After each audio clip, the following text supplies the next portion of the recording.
دنیا بوسیدہ شہروں، مندروں، کھنڈرات اور عمارات کی آماجگاہ ہے، لیکن ان میں سے آج صرف وہی قائم ہیں جنہوں نے وقت کے امتحان کو برداشت کیا۔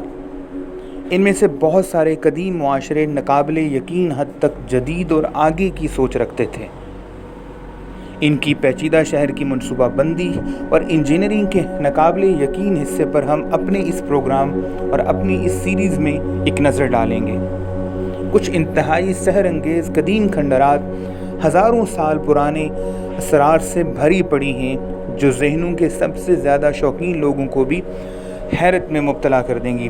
السلام علیکم، میں ہوں محمد فاروق اوان اور آپ دیکھ رہے ہیں میرا یوٹیوب چینل ہسٹورین فاروق۔ ایکروپولس ایتھنز کے شہر کے اوپر اپنی پارٹ سے پارٹنن کے ذریعے سب سے اوپر موجود ایکروپولس کو شہر کے کسی بھی کونے سے دیکھا جا سکتا ہے۔ 5ویں صدی عیسوی میں پیروکلس کے ذریعے سب سے پہلے تعمیر اور آباد ہونے والی اس عمارت کو بالآخر مندروں کے شہر میں تبدیل کر دیا گیا۔ یہ قدیم ڈھانچے پیتل اور سنگ مرمر سے بنے ہوئے تھے اور کچھ پر تو سونے کی چڑھائی بھی تھی۔ اب ان میں سے بہت سے اصل نوادرات کو ایکروپولس میوزیم میں منتقل کر دیا گیا ہے، لہٰذا آپ یہاں موجود رہتے ہوئے بھی ان کو دیکھ سکتے ہیں اور یہ آج بھی اپنی اصل حالت میں موجود ہے۔ ایوٹھیا سن 1350 کے آس پاس قائم ہونے والا شہر ایوٹھیا ایک تاریخی شہر تھا جس کی شروعات خمر فوجی اور تجارتی چوکی کے طور پر ہوئی تھی۔ اس ترقی پذیر تجارتی بندرگاہ کو تھائی لینڈ کا دارالحکومت بننے میں زیادہ وقت نہیں لگا۔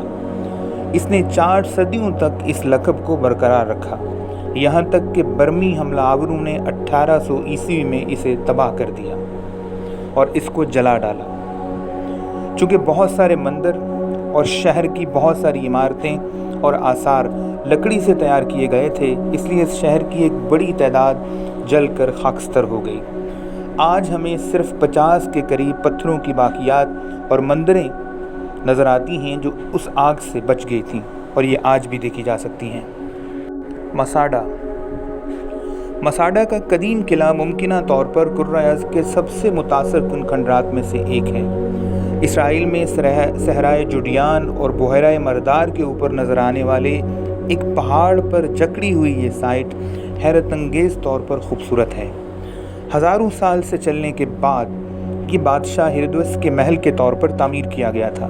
اس میں جدید تخلیقی کمفرٹس جیسے غسل خانہ اور یہاں تک کہ نجی سوئمنگ پول بھی تھے۔ میساورڈ امریکہ کے جنوب مغرب میں آپ کو میساورڈ نیشنل پارک مل جائے گا، جس میں 600 قدیم کلفٹ رہائش گاہوں کے دلکش مجموعے ہیں۔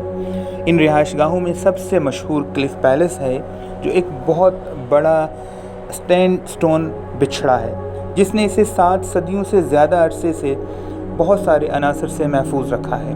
یہ شمالی امریکہ میں اپنی نوعیت کا سب سے بڑا اور باقی رہائش گاہوں کے برعکس ہے۔ جہاں رہائشی مقاصد کے لیے محض چند کمرے تھے، اس کے محل میں 150 سے زیادہ کمرے اور 23 مقدس کیواس تھے۔ قریب 1 صدی اس میں مقیم رہنے کے بعد یہ معمولی پہاڑی دیہات 13ویں صدی میں اچانک ترک کر دیے گئے تھے۔